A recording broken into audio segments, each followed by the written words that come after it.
Boa noite a todos, a graça e a paz do nosso Senhor Jesus, amém? Que alegria poder estar aqui, estou com um representante da família, o Kalel, dá um tchau, Kalel, para todo mundo.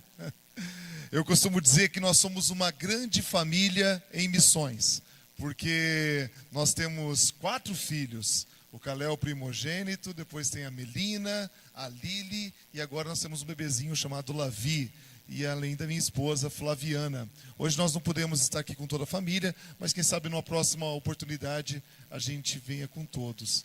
Queridos, como o pastor disse, moro em Maringá, sou missionário em tempo integral desde o ano 2007 e trabalho com o Ministério de Artes. Ontem aqui na programação com os adolescentes foi um tempo muito especial, a gente esteve trabalhando com teatro com eles, apresentações. Amanhã nós estaremos aqui gravando algumas aulas para as crianças, com contação de história, com a linguagem do palhaço. Então esse é o ministério que o Senhor tem nos dado através da arte. Bom, ao longo desses anos o Senhor me deu a oportunidade de conhecer muitos lugares no Brasil e alguns lugares fora do Brasil também. E eu queria mostrar algumas fotos para vocês antes da gente compartilhar a palavra de Deus. Tem como abaixar um pouquinho as luzes para a gente poder ver melhor ali? E já pode colocar a primeira foto ali. Bom, essa é minha família. Está faltando o nosso mais novo, caçula, né, que essa foi uma foto que eu bati na nossa última viagem missionária, então eu ainda não tinha nascido o nosso pequenininho.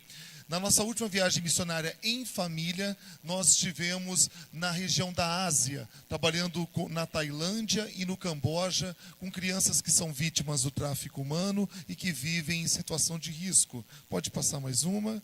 Sempre quando eu posso, eles acompanham a gente, né? Eu consigo levar eles. E algumas viagens que são mais distantes ou que não tem muitas condições, eles ficam em casa intercedendo. Pode passar mais uma. Aqui está a linguagem do palhaço, que a gente usa para trabalhar com as crianças. Algumas pessoas me perguntam, por que a linguagem do palhaço? Porque é uma linguagem universal. Eu não preciso saber a língua local. Então, eu posso apresentar no Haiti sem saber falar o crioulo. Eu posso apresentar, quem sabe, no Oriente Médio, sem saber falar o árabe, ou lá no Nepal, sem saber falar o nepali, através da linguagem do palhaço. Pode passar. Essa é uma foto que eu gosto de falar, porque esse trabalho foi lá no Camboja, inclusive um trabalho que essa igreja ajuda.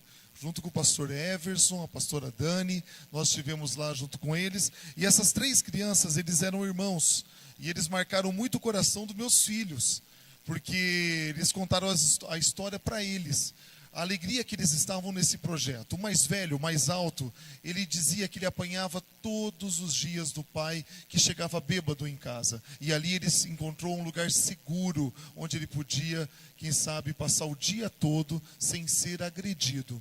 O do meio, o sonho dele era ter uma segunda refeição.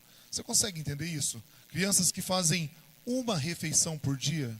O sonho dele era ter a segunda refeição. E ele encontrou nesse projeto missionário a segunda refeição. E o menorzinho, o sonho dele, quando foi perguntado para ele, ele queria ter um par de sapatos. Na foto eles estão descalços, porque esse é um costume da região da Ásia, tirar o sapato antes de entrar. Mas ele nunca teve um par de sapatos. E esse projeto conseguiu não dar só o sapato, mas como uniforme, roupas para eles, além de educação, aula de inglês e o ensino da palavra de Deus. Pode passar mais uma. Aqui mais algumas apresentações de teatro com eles. Pode passar. Nossa família toda trabalha com essa linguagem de palhaço, a linguagem circense também, com malabares, com acrobacias. Pode passar. Esse é o Kalel. Quando ele viu essa criancinha pequenininha, ele olhou para mim, viu que a criança estava jogada no canto ali, né, ninguém cuidando dela. Ele pegou no colo e falou assim: pai, dá para levar para casa? E esse é o desejo do nosso coração muitas vezes, né? Nós vamos muitas vezes para o Haiti, essa igreja também já esteve muitas vezes no Haiti. E no mesmo projeto que eu tenho visitado lá, e são tantos órfãos, e bate um desejo no nosso coração de abraçar esses órfãos e trazer para casa, colocar na mala. Mas aqueles que às vezes estão na fila de uma adoção aqui no Brasil, sabe o quanto é burocrático no Brasil. E uma adoção internacional é muito mais difícil. Então que a gente possa estar orando por esses órfãos e por essas crianças. Pode passar mais uma. Mais uma em família, essa foi na Tailândia. Gosto de falar dessa foto. Em 2015, o evangelista Edson Teixeira me chamou para ir para o Nepal. Tinha acabado de acontecer o terremoto lá no Nepal. E ele me ligou e falou assim: Hudson, estou indo com uma equipe muito pequena e eu gostaria que você fizesse parte. E quando nós estávamos lá, nós demos de frente com um país destruído pelo terremoto, mas um país também destruído espiritualmente. Um país que serve ao hinduísmo, né?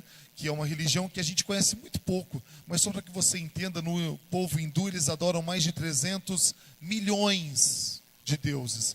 E quando nós estávamos saindo, nós vimos uma fila enorme, enorme. Brasileiro é curioso, né? Nós queríamos ver para onde iria aquela fila.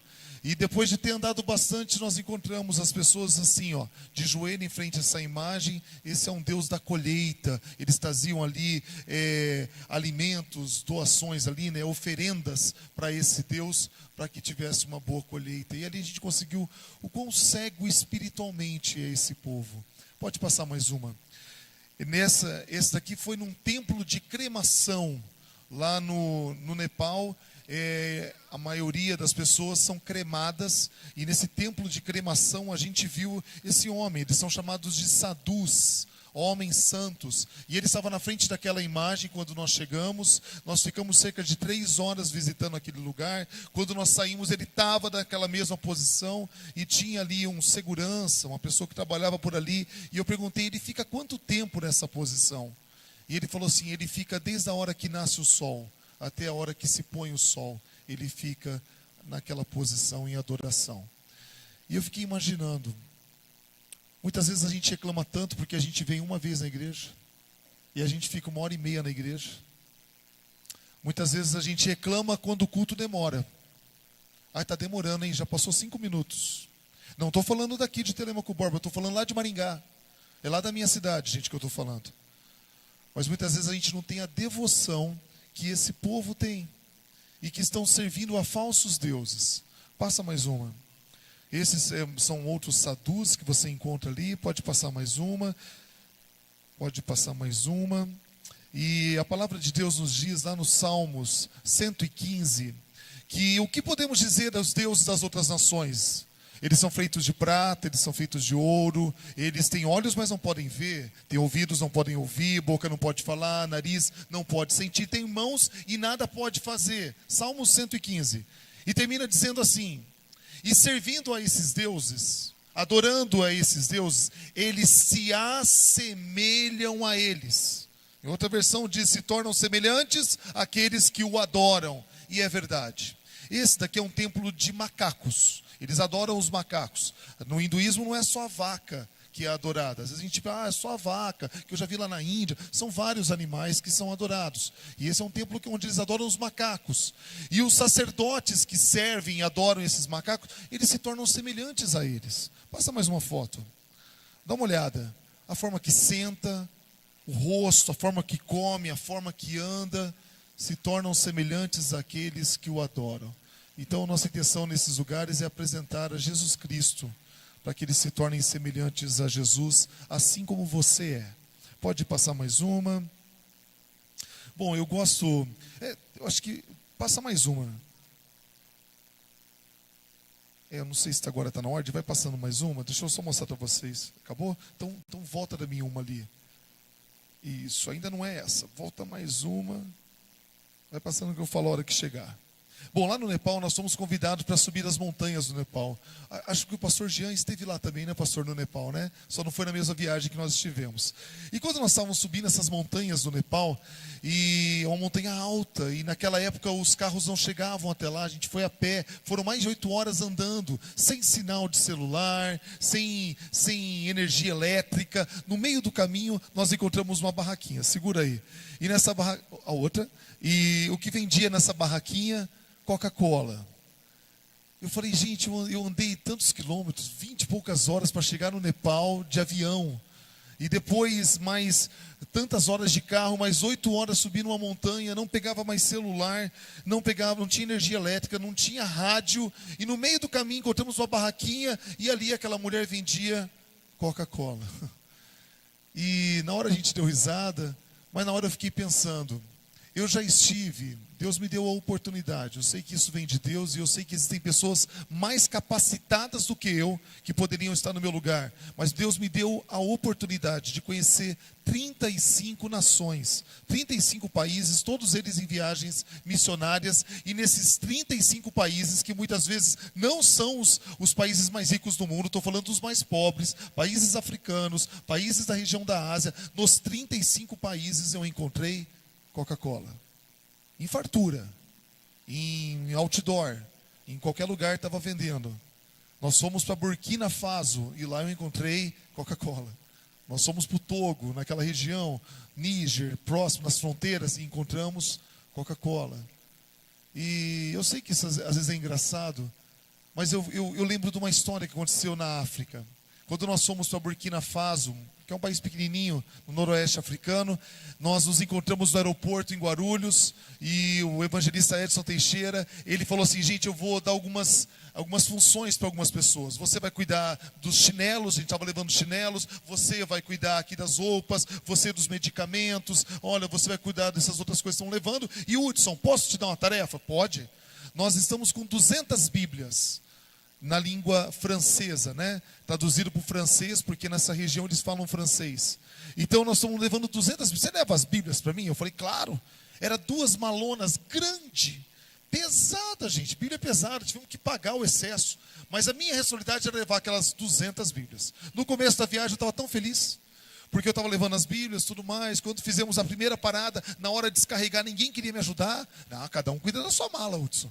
Eu falei, tá bom. Aí eu comecei a descarregar as malas. Aí de repente nós chegamos na África, aí o terreno é todo cheio de pedra, a mala de rodinha já não anda direito, você já tem que levar lá na mão, e as malas eram pesadas. Eu falei, gente, alguém me ajuda? E o pessoal falou, cada um leva a sua.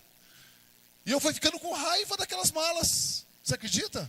Estou sendo sincero com você, fui ficando com raiva. E eu fui começando a murmurar. Eu comecei a falar assim, mas para que trazer 200 Bíblias? Não podia ser 100? Não podia ser 50? Por que a gente não trouxe em dinheiro? E comprava as Bíblias aqui. E foram muitas paradas. Bota no caminhão, desce do caminhão, bota na caminhonete, tira a caminhonete. E eu fui murmurando. No primeiro impacto que nós fizemos, no primeiro evangelismo que nós fizemos, nós reunimos as pessoas e, para nossa surpresa, no primeiro apelo que nós fizemos, nós ficaríamos ali 15 dias. No primeiro apelo, naquele dia seriam 2, 3 evangelismos como esse. No primeiro apelo, foram cerca de 300 pessoas à frente. E aí eles falaram, quem quer Bíblia? As 300 pessoas levantaram a mão. E eles falaram, é só pegar com o Hudson aí. E aí comecei a dar e começou a acabar. E eu comecei a falar, fala que é um por família. E eles organizaram, vinha um com família. Fala que as crianças não podem pegar. E de repente acabaram as Bíblias. E eu fiquei tão triste que acabou as Bíblias. E aí eu falei assim, olha, fala que nós vamos comprar. Fala onde que fica aí uma livraria aqui evangélica, aqui em Burkina Faso, e nós vamos comprar. E eles falaram assim, olha, aqui não tem livraria evangélica e aqui não vende a Bíblia traduzida para o francês. Por isso que a gente pediu para vocês trazerem. Aí eu comecei a ficar tão triste. Falei, gente, a gente podia ter trazido 1000 Bíblias e não seria o suficiente. E quando nós saímos desse evangelismo, nós fomos na casa ali do prefeito desse vilarejo ali, né, dessa vila ali, a pessoa que cuidava dessa vila, e ele serviu para a gente o quê? Coca-Cola, gelada, no meio do deserto. E eu falei, uau, como é que a Coca-Cola chegou aqui e a palavra de Deus não? Eu falo isso porque eu me envergonho disso. Eu falo isso para que a gente possa pensar. Porque às vezes eles têm estratégia de marketing que sabe melhor do que a nossa. E nós vendemos, eles vendem uma coisa que satisfaz uma alegria, né? Passageira, e a gente tem uma alegria eterna. Passa mais uma para mim, eu acho que estão acabando as fotos aí, né? Tem mais uma na frente, são as crianças lá do Nepal. Pode passar. Aqui era o caminho que eu queria mostrar antes, né? Mas só para você entender, o caminho que a gente fez para poder chegar. Pode passar mais uma. Subindo e descendo, um lugar muito bonito, né? E essa era a venda que eu queria mostrar, só na ordem para vocês. Muito bem, pode tirar, muito obrigado, querido. Bom, eu gostaria de compartilhar com vocês um texto que está no livro de Filipenses, o capítulo é o 4. Eu estou lendo na versão NVI, tá? Então, Filipenses, capítulo 4, o versículo é o versículo 1 em diante. Um texto que eu aprendo muito nele, e gostaria de compartilhar com vocês. Queridos, aproveita enquanto você acha o texto. Eu quero aproveitar para publicamente fazer um agradecimento a toda a igreja, aos pastores dessa igreja, porque no final do ano passado essa igreja nos adotou como missionários. Essa igreja falou assim para a gente: Hudson, eu lembro quando o ano passado passamos uma situação muito difícil por causa da pandemia, e nós missionários fomos impedidos muitas vezes de poder viajar. Os aeroportos estavam fechados, nosso trabalho em Maringá em hospitais, e os hospitais também fecharam. Nós trabalhamos em evangelismo em escolas, e as escolas também fecharam. Então muitas situações foram deixando a gente mais quietinho em casa, como muitos aqui, né? E eu lembro de ter mandado uma mensagem para o pastor dessa igreja, e eu falei: olha, estamos passando uma situação difícil. E eles mandaram uma mensagem para a gente dizendo: nós queremos contribuir com o ministério de vocês. Então saibam, publicamente, gostaria de dizer para você que a sua oferta missionária, ela chega para os missionários, e eu sou prova disso. Que Deus abençoe ricamente a sua vida e essa igreja. Amém? Amém. Que Deus continue dando direção para essa igreja, que possam abençoar muitos outros missionários. Me colocaram num grupo de missionário, né? No WhatsApp tem um grupo só dos missionários que essa igreja abençoou. E eu conheço a grande maioria desses missionários, e eu falei: gente, que lista grande! Que Deus continue abençoando ricamente essa igreja para que possa abençoar mais missionários. Bom, Filipenses capítulo 4, versículo 1, diz assim: portanto, meus irmãos, a quem amo e de quem tenho saudade. Eu gosto tanto desse começo. Tem várias versões, estou lendo na versão NVI, mas começa dizendo assim: irmãos de quem que eu amo, irmãos de quem eu tenho saudade. Vocês que são a minha alegria e a minha coroa, permaneçam assim firmes no Senhor, ó amados. O que eu rogo a Evódia e também a Sintique é que vivam em harmonia no Senhor. Sim, e peço a você, leal companheiro de jugo, que as ajude, pois lutaram ao meu lado na causa do Evangelho, com Clemente e meus demais cooperadores, e os seus nomes estão no livro da vida. Alegrem-se sempre no Senhor. Novamente te direi: alegrem-se. Seja a amabilidade de vocês conhecida por todos, porque perto está o Senhor. Não andem ansiosos por coisa alguma, mas em tudo, pela oração, súplica e com ação de graças, apresentem seus pedidos a Deus. E a paz de Deus, que excede todo entendimento, guardará o coração e a mente de vocês em Cristo Jesus. Finalmente, irmãos, tudo que for verdadeiro, tudo que for nobre, tudo que for correto, tudo que for puro, tudo o que for amável, tudo que for de boa fama, se houver algo de excelente ou digno de louvor, pensem nessas coisas. Ponham em prática tudo que vocês aprenderam, receberam, ouviram e viram em mim, e o Deus da paz estará com vocês. Amém. Queridos, esse é um texto muito bonito, não é mesmo? Muito bonito. Quem escreve esse texto foi um grande missionário chamado Paulo, e esse texto não foi escrito dentro de um gabinete pastoral. Esse texto não foi escrito numa biblioteca, tomando um café. Esse texto também não foi escrito debaixo de uma árvore, na sombra, tomando uma água gelada, olhando para uma paisagem bonita. Paulo escreve esse texto dentro de uma prisão, em Roma. Alguns vão dizer que foi outra cidade, outros dizem que foi em Roma, mas ele está preso, Paulo. Paulo escreve esse texto já mais velho, com cerca de 60 anos ou mais. Paulo, ele tem agora algumas dificuldades por causa da idade. Mais para frente ele vai escrever outra carta, por exemplo, para Timóteo, e ele vai pedir uma blusa, uma capa, porque ele tem frio na prisão. Então Paulo escreve esse texto numa situação onde ele está em isolamento, como nós vivemos no ano passado, né? Alguns meses que a gente não podia sair de casa, né? Alguns dias principalmente em isolamento. E ele escreve essa carta para uma cidade chamada Filipos. Essa cidade chamada Filipos é uma cidade que fica na Grécia, e leva esse nome Filipos por causa do seu conquistador, que foi um rei chamado Filipe II. Só de curiosidade para você, esse Filipe II foi o pai do grande conquistador, Alexandre o Grande, sabe? Você já deve ter ouvido na história. Então essa cidade leva esse nome Filipos por causa do seu conquistador. uma cidade que fica na Grécia, ali já é Europa, e mais à frente Roma conquista essa cidade, e Paulo começa a levar o evangelho para a Europa através dessa cidade em Filipos. E ele escreve para esse povo, ele deixa para a gente algumas mensagens que eu gostaria de compartilhar com você. Ele começa dizendo assim: amados irmãos, de quem eu amo e que tenho saudade. Durante a pandemia eu tive saudade de algumas pessoas, sabia? Bate uma saudade, mas a gente não tem saudade de quem a gente não gosta. Você já percebeu disso? Isso. É claro. Você não tem saudade do inimigo. Não tem. Você não tem saudade daquele patrão que te maltratava, daquelas pessoas que nunca olharam para você, daquelas pessoas que te julgavam. Você tem saudade de quem você gosta. E eu exercitei isso, gente, durante a pandemia. Principalmente no começo do ano passado. Sabe o que eu fiz? Comecei a mandar mensagem para as pessoas que eu amava. Pessoas que eu não via há 5 anos, 10 anos. E vou ser bem sincero, mandei mensagem para pessoas aqui de Telêmaco Borba. E mandei mensagem para várias pessoas e falando assim: eu estou com saudade. Eu acho que essa pandemia me trouxe saudade. E eu queria dizer que eu te amo, porque a gente não diz isso muitas vezes. Primeira coisa que eu quero que você aprenda: você tem pessoas que você pode dizer que ama? Ah, claro, meu filho, minha filha, minha esposa e tudo mais. Estou falando de amigos. A palavra de Deus nos diz que aquele que tem amigos, ele ganhou um grande tesouro. Ele tem um bem incrível, amigos. E muitas vezes, por causa da pandemia, a gente se fechou tanto, fez um núcleo tão apertadinho assim: eu só protejo a minha família e não tenho mais ninguém. E eu quero te dizer que é importante você ter amigos. É muito importante.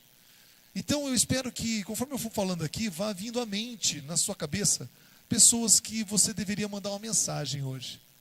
Só mandar um oi. Oi, tudo bem? Quero que você saiba que hoje eu pensei em você. Olha, queria te mandar um versículo. Olha, eu estava ouvindo essa música e lembrei de você.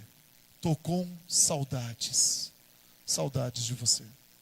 Segunda coisa que eu aprendo nesse texto, fala sobre 2 mulheres. Não sei se você percebeu, mas no versículo 2 vai dizer, é uma exortação de Paulo. Ele está falando para 2 mulheres. Uma se chama Evódia e outra se chama Sintique. A Bíblia só vai falar dessas 2 mulheres nesse pedaço aqui. 2 mulheres. O que nós sabemos delas? São 2 mulheres crentes. 2 mulheres missionárias. Trabalharam na obra junto com Paulo. E elas já estão salvas, viu, gente? Porque o texto nos fala, o nome delas está escrito no livro da vida. Elas estão salvas, são crentes e são missionárias. Mas o texto nos deixa claro que Paulo está dizendo assim para elas: olha, avisa elas que eu fiquei sabendo que elas brigaram. A Bíblia não fala porque brigaram. Não fala. Mas eu sei que elas não estão vivendo mais em harmonia. Elas brigaram. E que elas devem fazer as pazes. Paulo exorta aqui a gente sobre pessoas, às vezes, que não estão vivendo em harmonia com outras. Pessoas, às vezes, que estão chateadas com outras pessoas. Ah, mas eu tenho motivos. Eu ouço tantas pessoas, às vezes, que falam assim para mim: é que você não sabe de toda a história, Hudson. Você tem que ouvir as 2 versões. Porque eu tenho motivos para ficar chateado. Eu tenho motivos para parar de falar com ele. Eu tenho motivos para ter excluído ela das minhas redes sociais. Eu tenho motivos para falar mal dela. Quer que eu faça uma lista de motivos a você? Eu não quero saber quais são os seus motivos. Eu quero te trazer a exortação que Paulo traz. Queridos, vocês são crentes. Vocês são missionários. Vocês já estão salvos. Receberam a Jesus. O nome de vocês já está escrito no livro da vida. Agora, por que viver em desunião? Vocês precisam amadurecer. Vocês precisam dar o braço a torcer. E eu tenho certeza que muitas pessoas pensam assim: tá, tudo bem, eu dou o braço a torcer se ele vier falar primeiro. Eu não vou procurar. Eu não vou procurar, não vou. Se ela mandar mensagem para mim, aí eu perdoo. Não vou brigar, nada, aí eu perdoo. Mas eu não vou ser o primeiro. Querido, cuidado. Você sabe por quê?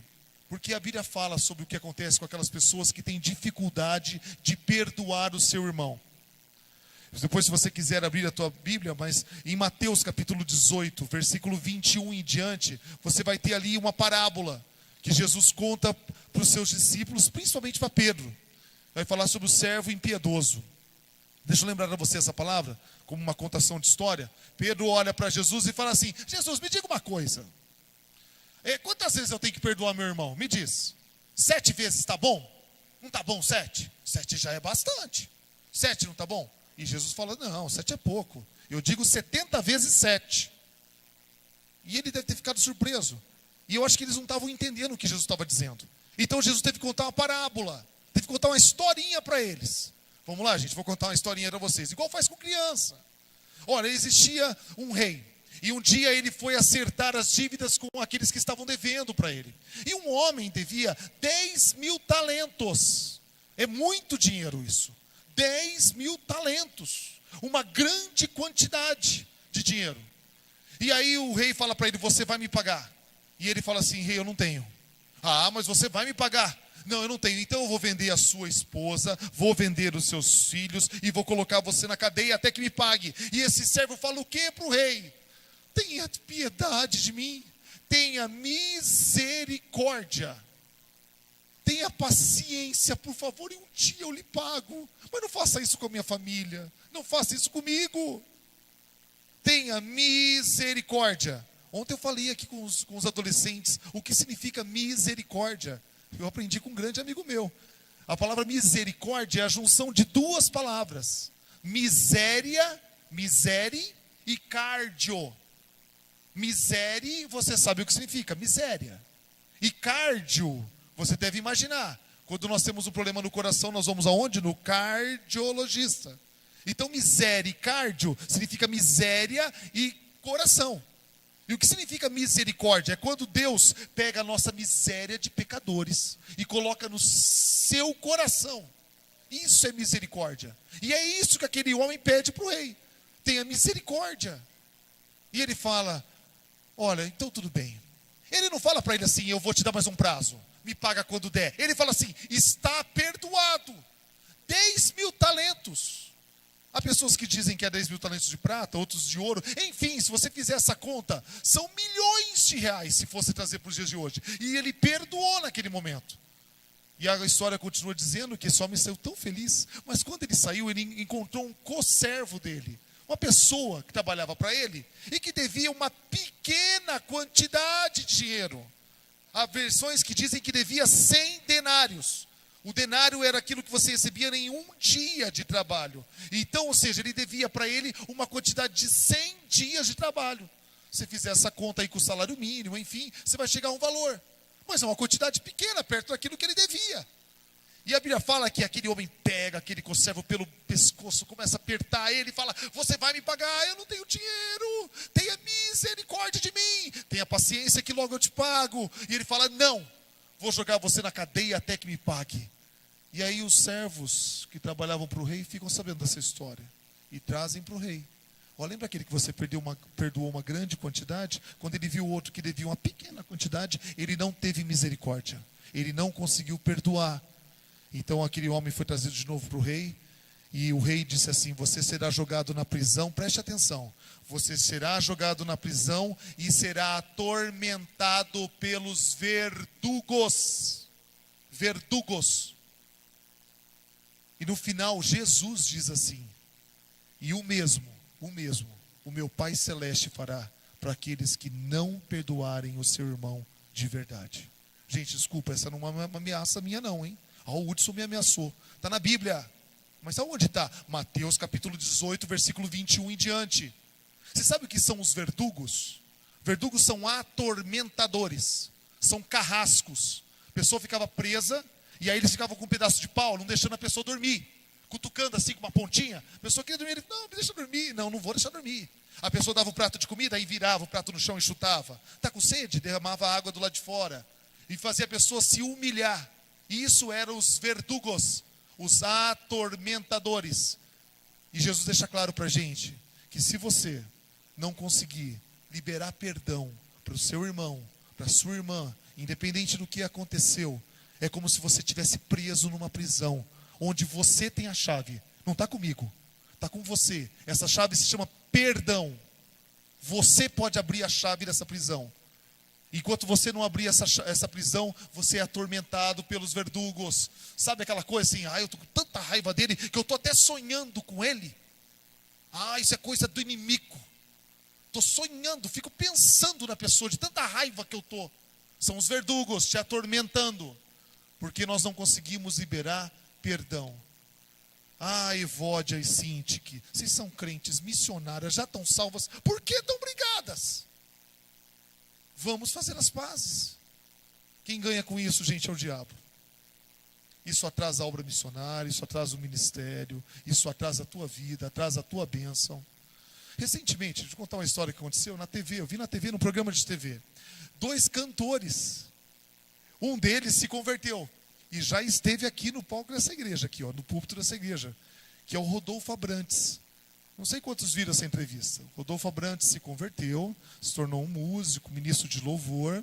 E quando ele saiu da banda que ele ficava, o líder da banda ficou muito bravo. E eles brigaram. Ficaram 19 anos sem se falar. Eles eram irmãos. Não irmãos de sangue, mas amigos. E ele não aceitava que o outro se converteu e abandonou a banda. Não aceitava. Ficaram 19 anos sem se conversar. Um ofendendo o outro, e o Rodolfo sempre na defensiva, olha, eu perdoo ele, e sempre recebendo ataques e tudo mais.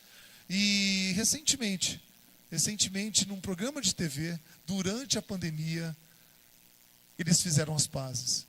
E o apresentador do programa de TV, ele chorou, o Rodolfo chorou, o Digão, que era um amigo, chorou, e quando eu estava vendo, eu estava chorando. Eu estava assistindo a TV, eu estava chorando. 2 marmanjos, barbudo, todo tatuado, e eles estavam todo mundo chorando. Sabe por quê? Porque o perdão emociona. Porque o perdão não é uma característica do homem. O perdão vem de Deus. E eles fazem as pazes de uma amizade que ficou 19 anos sem se conversar.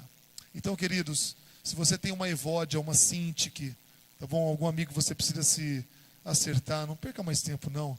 Saia dessa prisão em nome de Jesus. A chave está na tua mão. Está na tua mão. Saia dessa prisão. Aprendo mais uma coisa no texto, quando ele diz assim: alegrem-se sempre no Senhor. Novamente eu digo, alegrem-se. E é difícil, né, gente? Como se alegrar num momento tão difícil? Hein? Se eu ligo a TV, dá vontade de chorar. Se eu vejo um noticiário, a gente vê tanta desgraça acontecendo lá em Manaus, enfim, perto da gente, e é tanta coisa, dá vontade de chorar. Como que eu posso me alegrar nesses dias? Mas se alegre com aquilo que a palavra de Deus nos diz. Olha, o choro dura uma noite. Às vezes essa noite não é apenas um dia. Não é uma noite que nós estamos falando de 12 horas, 8 horas. É um tempo. O choro dura um tempo. Mas alegre-se. No outro dia vem o amanhecer e a alegria vem junto com ele. O Senhor Jesus é a nossa esperança. Alegrem-se no Senhor, querido. Ele continua dizendo assim: não andem ansiosos por coisa alguma. E aí eu tenho que lembrar o texto que está em Mateus capítulo 6, versículo 25 em diante, quando Jesus vai falar também para aqueles homens: olha, por que vocês estão preocupados? Hoje de manhã nós lemos esse texto, né? E foi uma bênção. E por que vocês estão preocupados com o que comer, com o que beber, ou com o que vestir? Não é mais importante a vida do que a comida? Não é mais importante o corpo do que a roupa que você vai vestir? E aí Jesus continua dizendo: olha para os pássaros do céu. Eles não semeiam, eles não colhem, e eles não têm onde se armazenar a comida. Já parou para pensar, gente? O passarinho que você vê cantando todos os dias, ele não tem geladeira, ele não planta, ele não colhe, e todos os dias o Senhor o alimenta. Lá em casa eu tenho um canarinho, lá em casa eu tenho um passarinho, e ele canta todos os dias. Tinha um outro que cantava mais, e o outro passarinho que eu tinha, a gente chamava que ele era um passarinho missionário, porque ele pegava o alpiste dele e ele derrubava para o lado de fora da gaiola, e via um monte de passarinho comendo. Você via que ele fazia aquilo propositalmente. A gente chamava de passarinho missionário. Compartilhava dele e o dos outros. E eu ficava pensando: ele canta todo dia, como é que ele sabe que eu vou dar comida para ele? E se eu não der? Aí teve dia que eu segurei, eu falei: não vou dar no horário. E ele cantava. Não, agora eu vou atrasar mais uma hora. E ele cantava, porque ele sabia que ele seria alimentado. E aí o texto continua dizendo assim: olha para os lírios do campo, olha como eles são belos, veja os lírios do campo, Nem Salomão, em todo o seu esplendor, se vestiu como eles. E olha, se Deus faz isso com o lírio, que hoje está lá, amanhã ele é arrancado, coloca fogo nele, o que Deus fará com você? Olha, não fique perguntando o que comer, o que beber, o que vestir, porque essas perguntas são para o povo pagão, aqueles que não acreditam em Deus. Agora, busca primeiro o reino de Deus e a sua justiça, e todas as outras coisas serão acrescentadas. E o texto termina dizendo assim: basta cada dia o seu mal. O texto não diz assim, todo dia vai ser bom. Não, não vai ser fácil. Mas para de preocupar amanhã, e depois de amanhã, e depois de amanhã. Basta cada dia o seu problema. Cada dia eu mato o leão. Basta cada dia o seu mal. Não viva ansioso. Eu creio num Deus, querido, que me ama mais do que pardais, do que passarinhos. Eu creio num Deus que me ama mais do que aquelas plantas lindas que nem Salomão conseguiu vestir como elas. E eu, como missionário, posso lhe dizer o que é viver na dependência do Senhor. O que é viver na dependência sem saber daquilo que vai entrar. Às vezes a minha ansiedade toma conta do meu coração, mas o Senhor vem com a sua paz, que excede todo entendimento.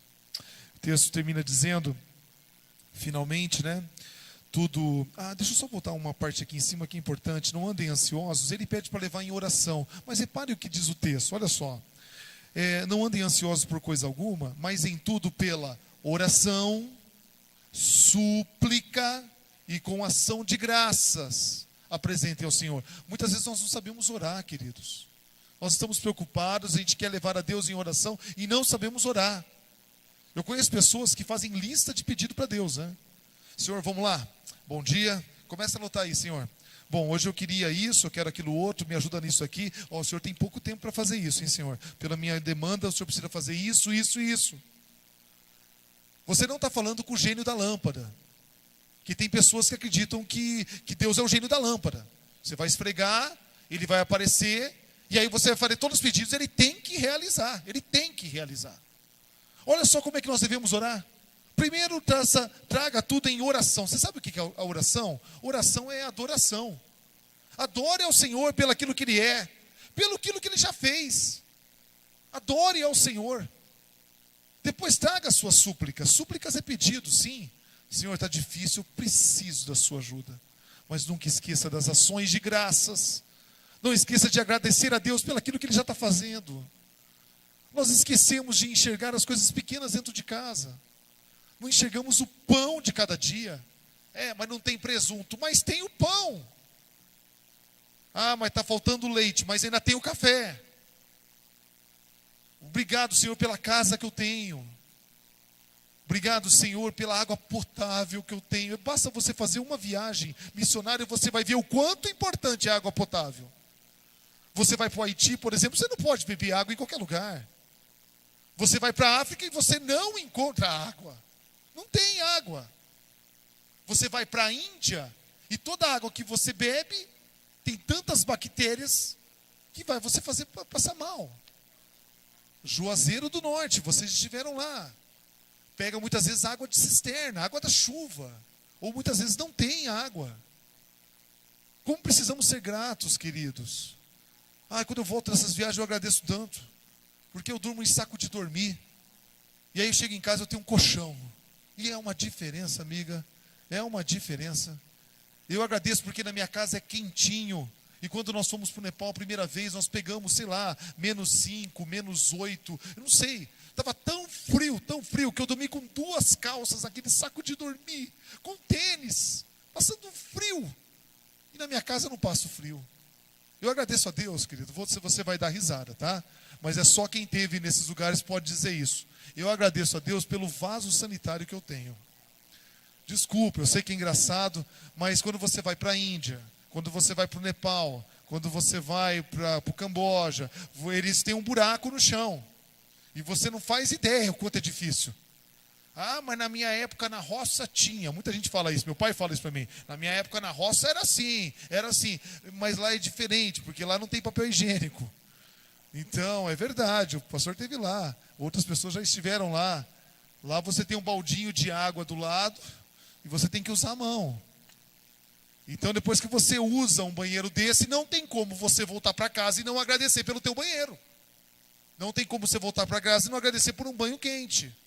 Lá no Nepal também nós fomos tomar banho depois de uns 3 dias, porque só se tomava banho num rio que era congelado, você tinha que quebrar assim, ó, a casquinha do gelo e entrar no rio, que vinha do Himalaia. Então você imagina, lá na cadeia do Himalaia, vinha descendo o rio assim, você quebrava a casquinha do gelo e tinha que tomar um banho ali. Então, meu amigo, quando eu tomei um banho quente em casa, eu dei graças a Deus. E às vezes, quando o nosso chuveiro fica caindo só aquelas gotinhas, né? A gente fica murmurando. Mas é quente. A água é transparente. Eu já tomei banho também em águas que às vezes é mais suja do que tomar banho. Não precisava nem tomar banho por causa da cor da água. Então, querido, seja grato. Seja grato. Em adoração, adore a Deus pelo aquilo que Ele é, pelo aquilo que Ele tem feito na sua vida. Leve suas súplicas e seja grato. E o texto termina dizendo assim, né? Põe em prática tudo que vocês aprenderam, receberam, ouviram e viram de mim. E então, o Deus da paz estará com vocês. A gente muitas vezes quer paz, quer a bênção, antes de seguir aquilo que Deus manda para a gente. Põe em prática primeiro. O que vocês aprenderam, o que vocês ouviram, o que vocês viram de mim. Só então, o Deus da paz estará com vocês. É depois de tudo isso que a paz vem. Depois de tudo isso que a bênção vem. Põe em prática aquilo que nós temos aprendido na palavra de Deus. Amém, queridos? Eu gostaria de chamar a equipe de louvor para cá. E eu gostaria de convidar você a ficar de pé.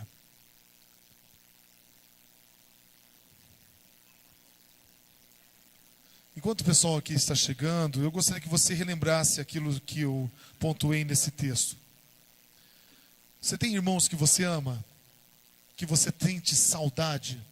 Amigos, amigas? Que você sente saudade? Porque hoje em dia é tão comum, né, gente?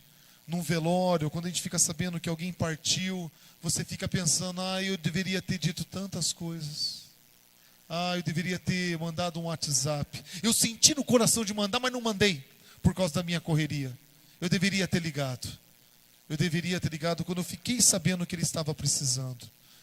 Então, querido, se você tem alguém que você ama e que você tem saudade, não deixa para depois, não. Essa noite eu oro para que Deus traga a sua lembrança, pessoas que você precisa mandar uma mensagem. Oro também por aqueles que muitas vezes têm alguma mágoa com alguém. Tem uma Evódia ou uma Cintiq na vida aí. Sabe uma coisa que não ficou bem consertada? E que muitas vezes está roubando a sua paz, está tirando o seu sono.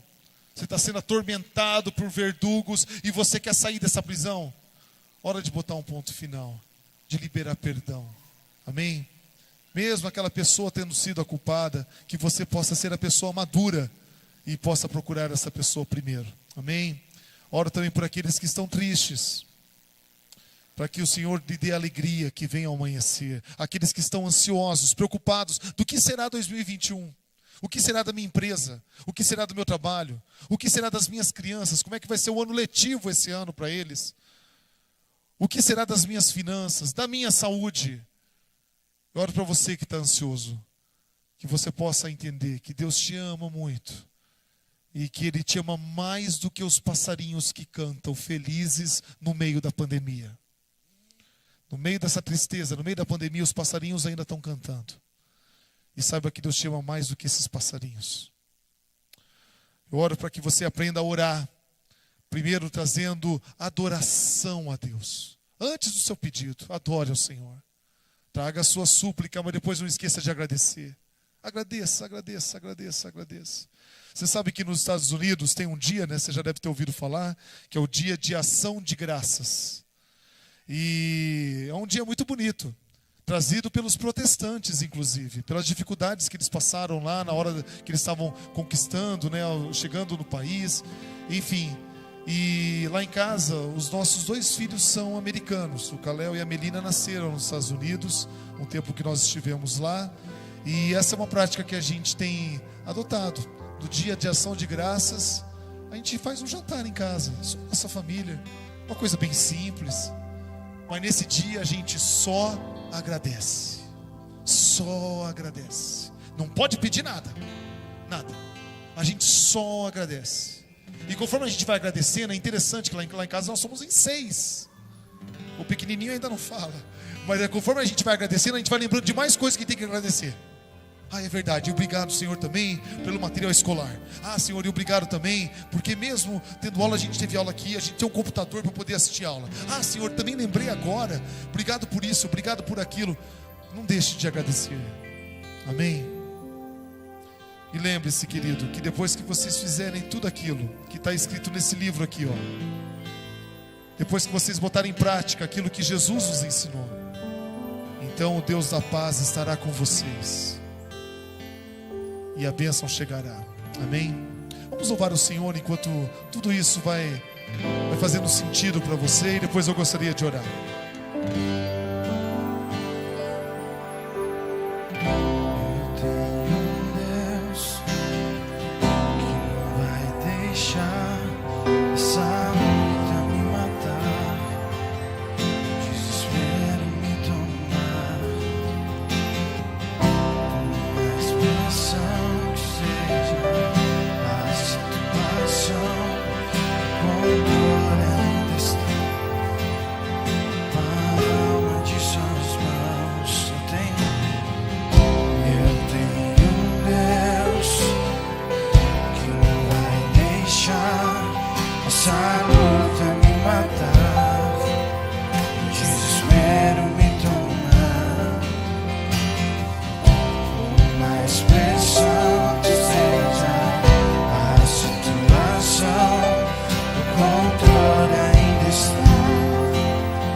Mas a alegria, ela vem pela manhã. Eu creio, eu creio. O choro dura uma noite, mas a alegria, ela vem pela manhã. Eu creio, eu creio. Ainda que a figueira que não haja fruto na vide, que o produto da oliveira minta, todavia eu me alegrarei, todavia eu me alegrarei, todavia eu me alegrarei.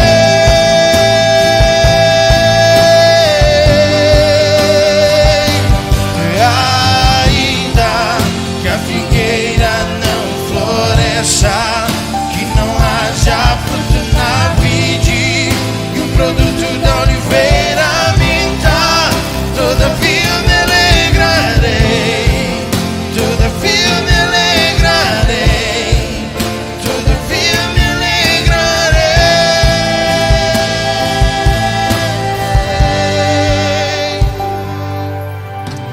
Você pode colocar a tua mão aqui no coração. Eu gostaria, antes de orar, que você falasse com Deus. Queria que você, em cabeça baixa, você pode falar em voz baixa, você pode falar em voz alta, você pode apenas falar em pensamentos. Deus conhece seus pensamentos. Mas agora esteja na presença do Senhor. Vamos começar adorando Ele, como diz a palavra. Comece adorando Ele. Senhor, nós te adoramos pelo que Tu és. Comece a adorar a Deus pelo aquilo que Ele fez naquela cruz por você, pelo aquilo que Ele tem feito na sua família,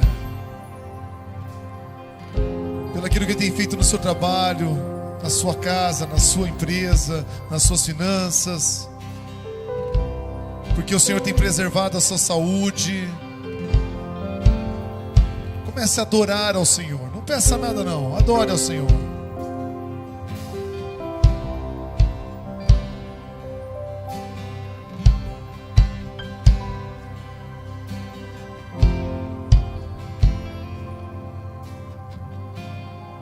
Senhor Jesus, nós te adoramos, ó Pai, essa noite.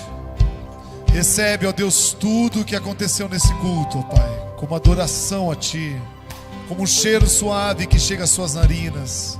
Tudo é para Ti. Deus, nós te adoramos pelo que tu és, pelo que tu tens feito, pelo que fez e ainda pelo que farás. Te adoramos, ó Deus, porque o Senhor tem cuidado de nós. Deus, nós queremos, ó Pai, essa noite, ó Deus, lembrar, ó Deus, dos nossos amigos. Foi um tesouro que o Senhor nos deu. São pérolas preciosas. Aqueles que andaram conosco, quem sabe na nossa adolescência, nossa juventude. Aqueles que nos apresentaram a Jesus. Aqueles que estão em outra cidade, ou quem sabe até em outro país. Aqueles que nós temos saudade, ó Deus. Obrigado por esses amigos. E nós queremos, ó Deus, voltar a nos falar com eles. Aqueles que nós amamos. Aprendemos com esse texto, ó Deus, que não podemos estar, ó Deus, em briga com o nosso próprio irmão, com aquele que faz parte do ministério. Os nossos nomes estão no livro da vida. E nós entendemos, ó Deus, se um dia algum irmão nos magoou, nós precisamos liberar perdão. Eu oro, ó Deus, por todos aqueles, ó Deus, que estão dentro dessa prisão, que estão, ó Deus, sendo atormentados pelos verdugos, que essa noite o Senhor possa, ó Deus, dar coragem para eles, para abrir essa prisão através do perdão. Dá-nos, ó Pai, atitude de procurar essas pessoas, de manter, ó Deus, o contato, de pedir perdão e liberar perdão por aquilo que fizeram. Deus, nós queremos voltar a nos alegrar. Aqueles, ó Deus, que estão tristes, ó Pai, vivendo, ó Pai, um período de luto muitas vezes. Nós queremos, ó Pai, enxergar a esperança que há em Ti. Que o Senhor conforte esses corações. Mas Deus, nós pedimos que essa noite, ó Deus, de choro termine hoje. E que amanhã, ó Deus, a alegria, ó Deus, nasça. Venha, ó Pai, como o sol que brilha. Que a alegria possa, ó Deus, a voltar a trazer, ó Deus, esperança para nós. A alegria do Senhor, que é a nossa força. Oro por aqueles que estão ansiosos, preocupados, ó Deus. Que o Senhor possa abrir portas, ó Deus, essa noite. Que durante a semana possamos, ó Deus, nos surpreender com oportunidades que estão aparecendo na nossa frente. Que possamos enxergar a bênção do Senhor. E queremos, ó Deus, sempre orar, ó Deus, em adoração, em súplica, mas em gratidão pelo que o Senhor tem feito. Essa é a nossa oração, ó Deus, agradecidos, em nome de Jesus.